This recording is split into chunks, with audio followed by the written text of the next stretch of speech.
Like sometimes I'm just in a mood for a 3-star rom-com or like a 4-star thriller or something. There's pages and pages of terms. What? Really kind of annoying me. Hi everyone, it's me. We're gonna be reading some books in this video. What else is new? But for those of you who maybe don't know me and for some reason clicked on this video, hi, my name is Jamie. I love books. I am an introvert, a homebody, and that is what I vlog about on my channel and make videos of. So today's gonna be another book video, and I currently have a pretty big TBR. I think there's maybe about 20 books on my physical TBR. I know it's not the biggest TBR. I know a lot of other people on BookTube have physical TBRs of over 100 or 200 books, and I just don't understand how that's possible, but 20 books is a lot for me. So I have just been trying to find creative ways lately to get through my TBR and find fun ways to read books and make themed videos for you. So today is going to be really great because I've decided that this video is going to be dedicated for books that I personally think will be 5-star reads. Obviously, if you're a reader, you are just, I feel constantly trying to find that next 5-star read.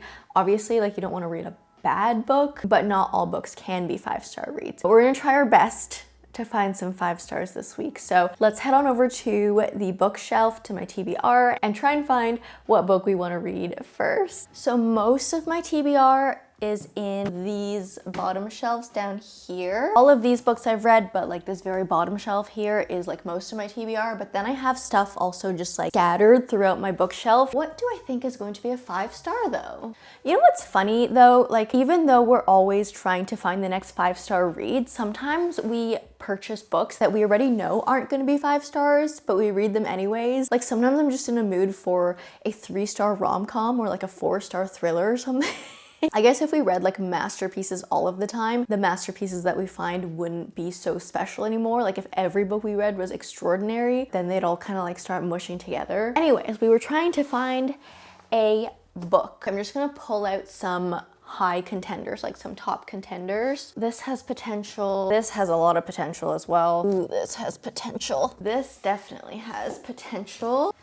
That for sure. And maybe this? I don't know. Okay, so we have our pile of books beside me that I think maybe have the potential to be 5-star reads. So we have A Fate Inked in Blood by Danielle L. Jensen. This one's kind of an underdog maybe if it were to be a 5 stars, but I've just heard a lot of great things about this one. It is a fantasy romance. I think it's kind of Viking-y, a Viking fantasy romance, which sounds really fun. This author is also Canadian, which I love as a little Canadian girly myself. Could be a wild card because I've never read this author before, so I don't know if I like her style or not, but could have potential. On the other hand, The Fragile Threads of Power by V.E. Schwab could very well be a 5-star read. Probably more of a stable choice because I have read V.E. Schwab and I love V.E. Schwab. And this book is a spin-off from the Darker Shade of Magic series, which I absolutely loved. I think I gave all those books at least a 4.5, and A Darker Shade of Magic did get a 5-star from me, so V.E. Schwab is already a 5-star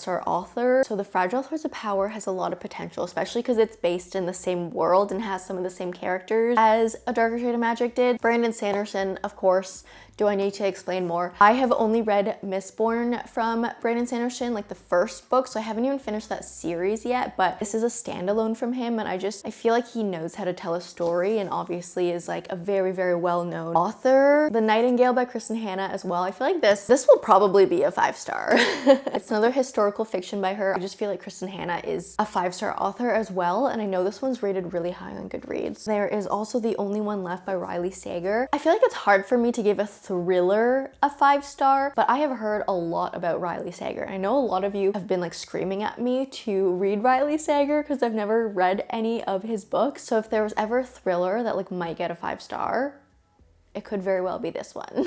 This is another maybe wild card 5-star one, When the Moon Hatched by Sarah A. Parker. I've just been so excited to read this book. It's another one that I've seen a lot on social media. It's very long. It's another super thick book, but also it's just so stunning. Just opening it up to the cover page. I think I've showed this to you already, but it's just so beautiful. Look at the chapter headings, stunning. And I feel when people put that much effort into the theme of their books, you can tell that this was a love project. It's also like fantasy romance with dragons and stuff, and that's just like right up my alley. So this is a very highly anticipated read for me. Yeah, it's a wild card because I've never read this author before, but it could very well be a 5-star read. So I'm kind of honestly torn between all of these books, and I don't know what I should read. I don't know if I should read Tress yet because I'm still like in the Mistborn series. Oh my gosh. What? This is beautiful. I did not know about this. I haven't even opened this book up yet. Oh my gosh, stunning. Is there more of this? What? How did I not know about this? This is beautiful. I don't know what to read.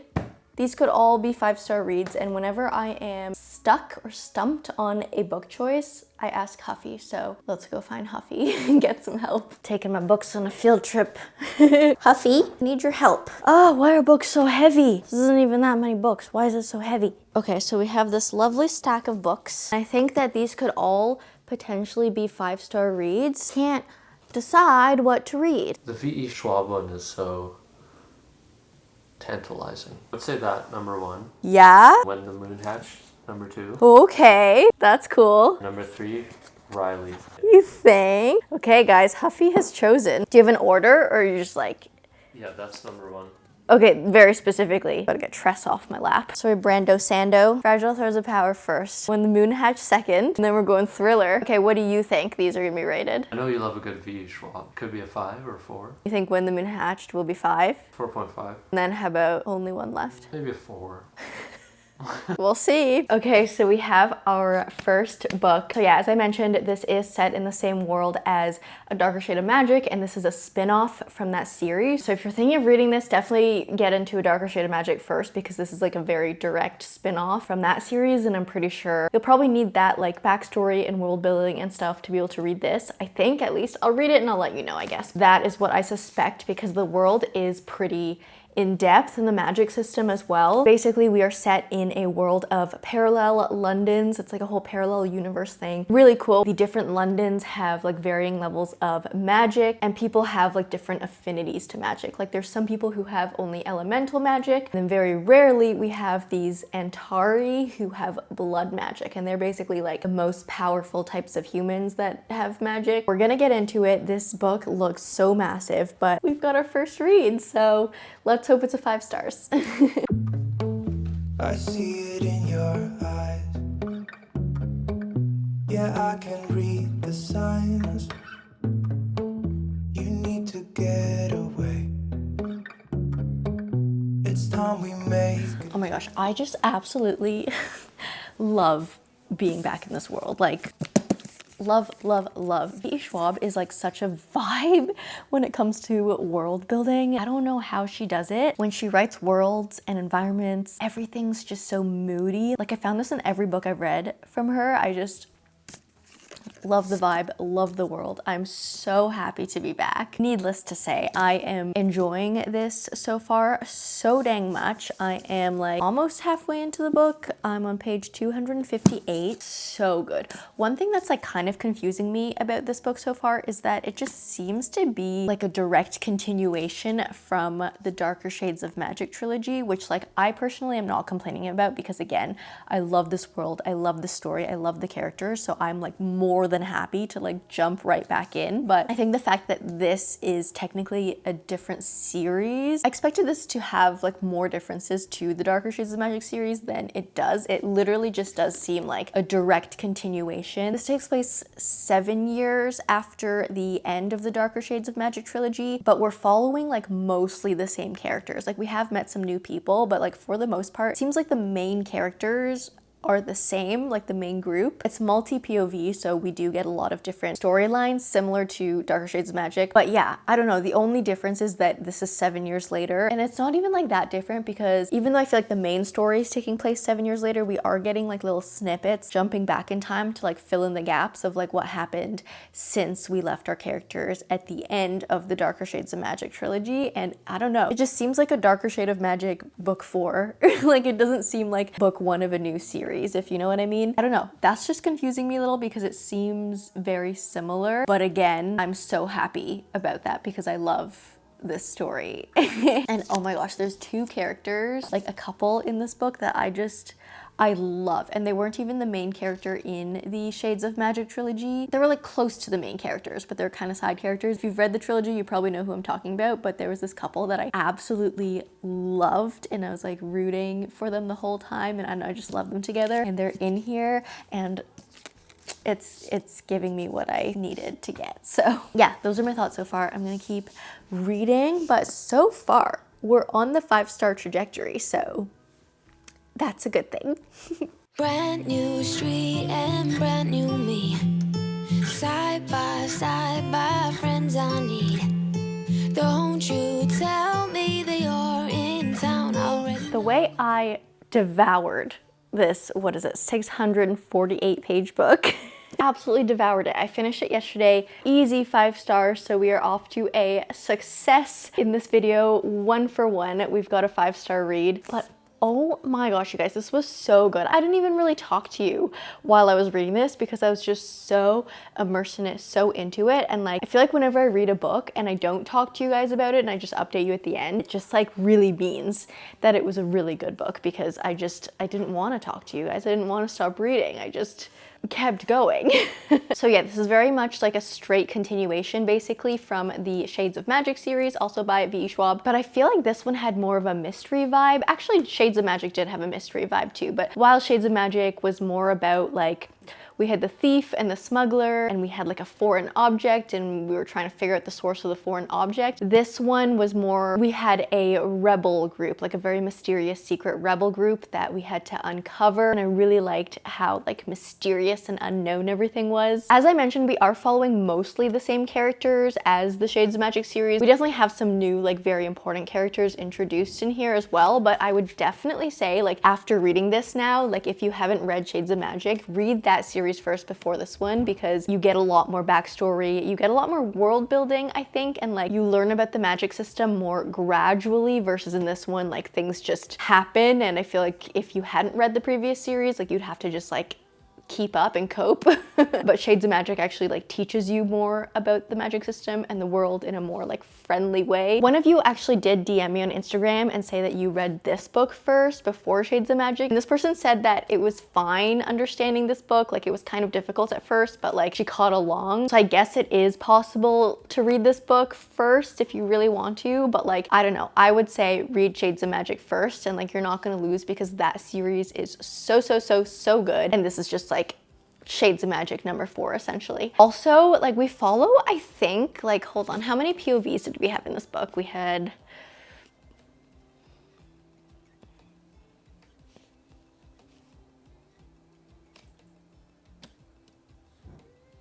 I think we had 10 POVs. Not all of them are like main, like some of them I think only had like 1 or 2 chapters, but I think overall we had 10 POVs in this book, and that's a lot. I think that's another reason why reading Shades of Magic would be better first, because you like slowly get to know the characters. Here, you just get them all up front. That's also something I'm just so like amazed at, is how V.E. Schwab managed to write a book with 10 POVs and kept me interested in 10 different POVs. Like I feel like when we have so many POVs in a book, some of the characters and journeys like I'm into, but some of them definitely fall to the wayside, and like I'll flip to a chapter and I'll see whose POV it is. I'll be like, oh my gosh, we have to get through another chapter of this person. But I feel like I didn't find that with this. There was maybe one character that annoyed me a bit in this book, and this character also annoyed me in the Shades of Magic trilogy, but I found that her journey and her story was still like interesting and important enough that like it didn't really matter that I was annoyed at her character. Like her story was still interesting, so there's that. I am in love with V.E. Schwab. I think I've read like almost all her books at this point. I haven't read her Vicious duology, which I have on my shelf, and I have to get to that soon. There's Gallant is another book from her, but I think after that I've read all of her books. Outside, I think she has like graphic novels, but like I don't really read graphic novels. V.E. Schwab is like literally like one of my favorite authors at this point. I love. So easy 5 stars. And I actually started When the Moon Hatched yesterday, which is a 730 page book. I got to page 86 yesterday. So far, this is also really pulling me in. I'm really interested in the world and what's going on. I think the vibes are really good in this book. First of all, I'm just gonna walk you through my experience. There's a really lovely map at the front. I think there's a misspelling on the map though that I noticed yesterday. There's a place that like in the text in the book, this place is called Drelgad, but on the map it says Drellead. Like the G is switched out. I don't know if you can see it. You probably can't get close enough, but it's supposed to be Drelgad, like Drelgad, but on the map it's Drelead. So there's some sort of a mistake there. That's okay. Stunning otherwise. And then when you first start the book, there's a whole glossary of terms. There's pages and pages of terms that you need to know. And then there's the creatures and beings portion of the glossary. So this is still technically glossary. And then we have our list of characters and we have a pronunciation guide, which honestly is so useful. And then we begin. So honestly, for someone who's like so analytical, I loved the glossary of terms. I loved the pronunciation guide. I sucked all this information up like a textbook. I was like, yes, give it to me. I want to understand what everything is. I want to get into this world. And like, I feel like some people would hate the glossary, but I loved it. I don't know. I also feel like you don't necessarily need to read the glossary before reading the book, because in the book, like during the story, these things do get explained to you as you come across them. So it's not like you have to memorize all the terms at the start before you dive into the book. Like you will gradually learn what they are. But I don't know. I just wanted to read through them because I'm weird. And there were definitely times where like I like read something and I was like, oh wait, I remember that from the glossary. And I would like flip back and be like, okay, and like look up more information. Some people probably would hate that, some people would love it, but we get past the glossary and then the glossary, and the first chapter of the book is actually like a history of the world that we're in. So we get more information, and I'm actually gonna give you an overview of this world because I just found it so interesting and it immediately got me into the book. So this is obviously like no spoilers, it's just like the world building. Sage, I'm trying to talk to my friends. So we start with 5 gods, or they're called creators. There's one named Kalis for aether, like for space, Rain for water, Boulder for like earth and rock, Ignos for fire, Clode for air. We have these 5 creators and they got together, I guess, to like create the world that we're in. They formed it using their elements and it started populating with fae, with non-magical people. I think they're still fae, they're just like non-magical fae, and 3 species of dragons. The fae and the people started hunting the dragons, and so when the dragons were like dying, they would like fly up into the sky and like crystallize into moons upon their death. So in this world, like you look up into the sky and it's just like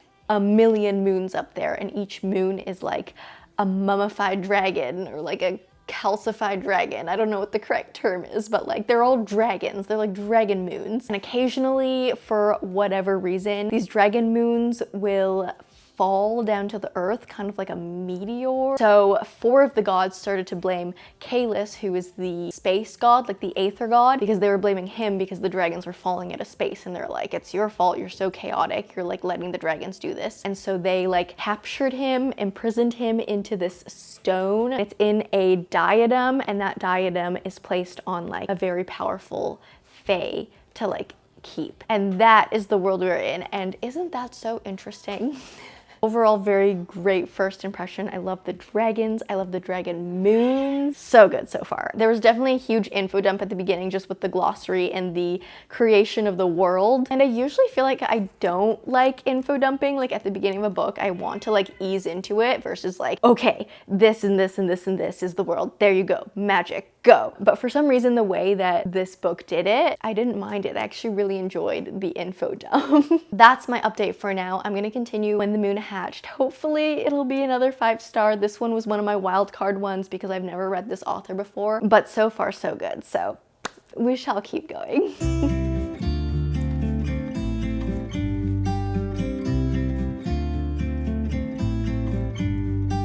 The main character in this book is really kind of annoying me.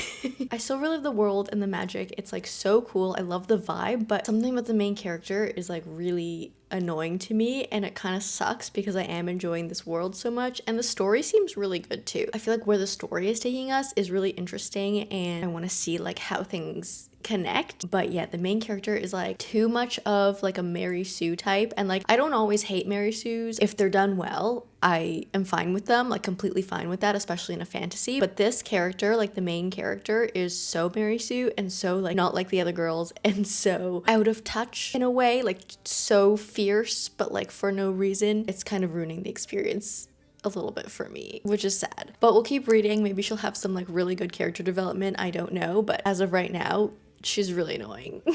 But the world is still cool.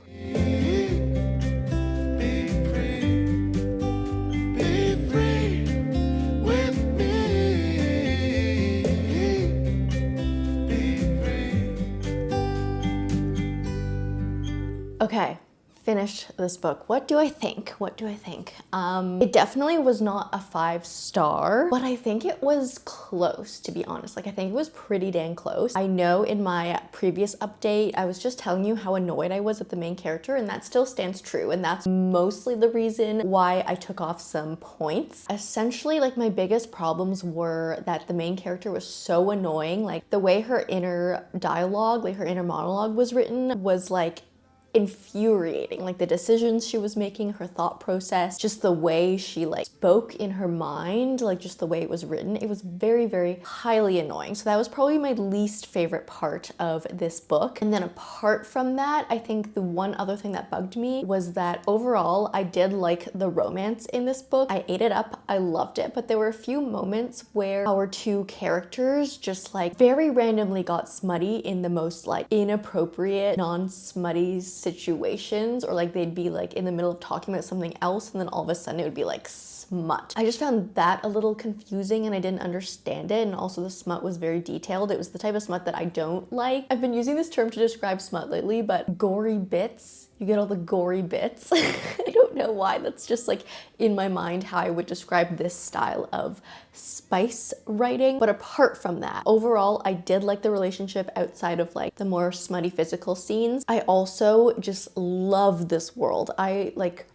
She sold me at dragon moons. That's all I need, apparently, is dragon moons. I don't know why I'm like so caught up on that, but I just love the idea of dragon moons. It's like so romantic, so emotional, so like heartbreaking. It's just like beautiful. I love the story. I love how everything was connecting. I love how it was told. There's definitely like a much deeper story going on here compared to some other like more generic romanticises I've read lately. There's some beautiful found family, and there's also, so this book is multi-POV. It's mainly told from the female main character, Rave, who was the one that I found super annoying to deal with, but we do switch to, I think, like 3 other POVs, maybe 3 or 4. Like we get some bonus POVs that like only have 1 chapter, for example. And then we also get this like diary writing. So we have like diary entries throughout the book, which I love. If you're the type of person who loves like the letter writing, the diary writing, like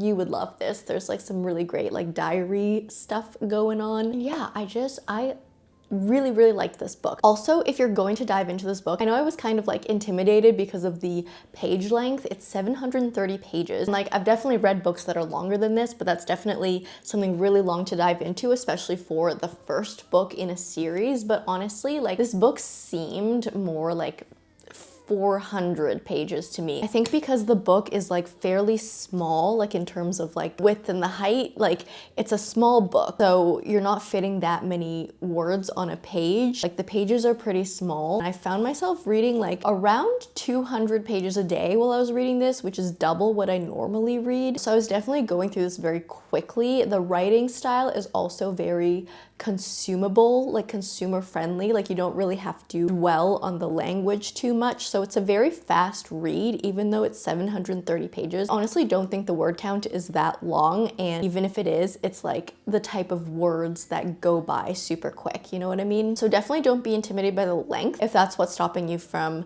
reading this book, because yeah, it just read so fast. I think I sucked this up in like 3 or 4 days. Those are my thoughts. I ended up giving this a 4.5, which is so high. I think I was like hovering around a 4, like closer to a 4 throughout most of the book, but the last bit really like got me and overall bumped the experience up to a 4.5 star for me, which means Huffy was right in his guess. He also guessed that my next book, hold on, I'm gonna go get it.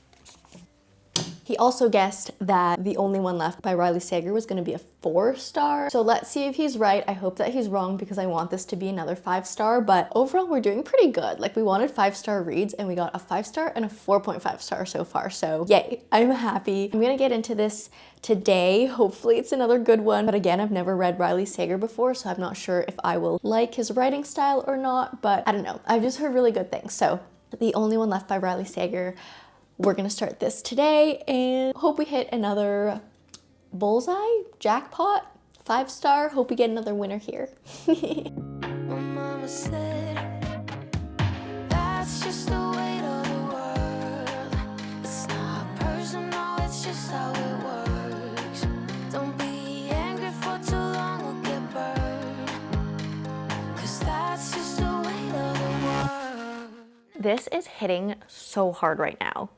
Like so good. So I read 182 pages yesterday, which is a lot considering I finished When the Moon Hatched yesterday as well. Like I think I read 80 pages of that yesterday and then 180 pages of this. So like yesterday was a huge reading day and that just like goes to show how fast both of these books are reading. So let's talk about The Only One Left. It's a thriller, obviously. Basically, in 1929, an entire family was murdered in their like cliffside mansion, which is this on the cover. That's the cliffside mansion. They were murdered there except for one of the daughters, who is a 17-year-old named Lenora, who is the only one left. I love how I'm being like so joyful while like talking about this like dark thriller murder mystery. So everyone's murdered except for this one girl. So everyone in town is like, okay, this girl is obviously guilty. Like, why would the killer just like leave her alive? It was probably her, right? Like it couldn't have been anyone else. So yeah, since then, Lenora has kind of been like exiled from the town. Like no one really accepts her. Everyone thinks she's guilty. For some reason, she was never found guilty in court because there was like not enough evidence to convict her. Like they never found the murder weapon. So she's been free kind of in a way, but she's been living her entire life in this mansion where her entire family was killed because first of all, she's had a bunch of health issues, and second of all, she just doesn't want to leave because the second she leaves, like everyone around hates her. Like she's so famous, like infamous. So it's now 1983. Lenora has lived like most of her life in this mansion. She's like in her 70s now, but as I said, she's had a lot of health issues. So she's like not really self-sufficient. She can't move. She can only move her left arm and hand, and she is also mute. So she's unable to talk. So this is where our main character comes in, who is a caregiver. She gets hired to work with Lenora as her like full-time aide because her previous caregiver had actually like fled overnight, it seems. She just disappeared one night and everyone thinks she probably got freaked out and just like ran away. But our main character doesn't really seem to have a choice. She's kind of stuck in a position where she's gonna be either unemployed or she has to take care of Lenora. So she accepts the job and she's kind of freaked out about the entire situation, but she, you know, does her job. Lenora types a message to our main character because typing is like her only form of communication really, because she uses this typewriter and types a message to our caregiver main character saying, I want to tell you everything. So she starts going back to the 20s, 1929, and like starts telling her what happened, like all the things leading up to the event. That's the premise of The Only One Left.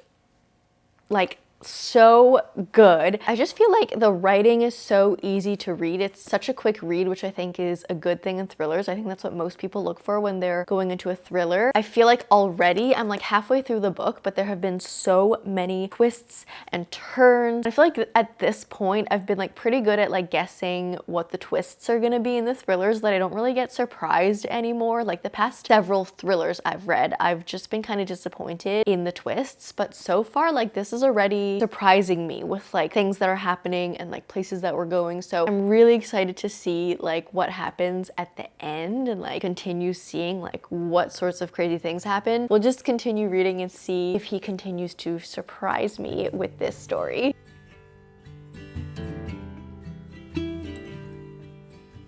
Don't mind my hair, it's so flat today. It's definitely a hair wash day, but anyways, I devoured this.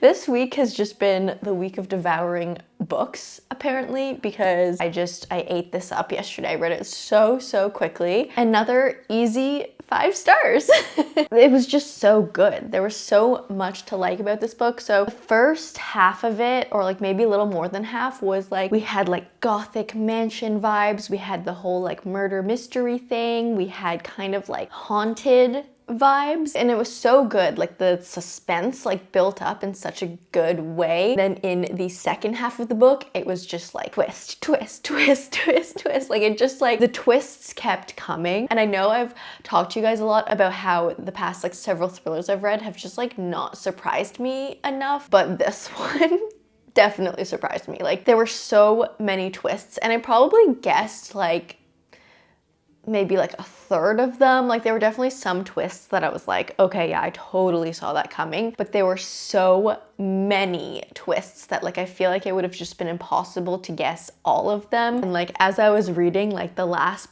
portion of this book, I feel like my head was like hurting because I was just like trying to like piece things together, like a twist would reveal, and I'd be like, oh, hold on, now I need to like think back to like everything that's happened and the specific ways that things were said or written. And that's what I love about thrillers, when they just like break your mind and you have to go back and like think about all the clues that pointed you here, and then you're just like, oh my gosh, like I should have known. Yeah, first experience with a Riley Sager thriller, and I absolutely loved it. I ate this up. I will say, I feel like my brain was like buzzing yesterday because I finished this last night. I was still trying to like think of how things were connected together and like how things led to another, how things made sense. Like it was just, if you're looking for a good thriller and like you've just been kind of like bored at the thrillers you've been reading, like they all just kind of seem very predictable, try this one out because there were just so many twists. And it was kind of outrageous, but I kind of loved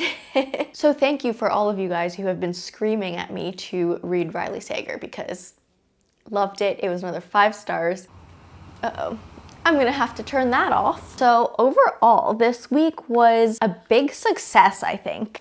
Just gather my books. So the point of this week was to try and read books that were going to be 5 stars, like books that I thought were gonna be 5 stars. And we got 1 5-star book, 1 4.5-star book, and then another 5-star book. So we got 2 5-star books and a 4.5 star. So I think I would call that a raving success. I would call that a very good reading week. I definitely read so much this week, like probably more than average, just because I was enjoying these books so much. And some of these were thick books. Like this was over 600 pages.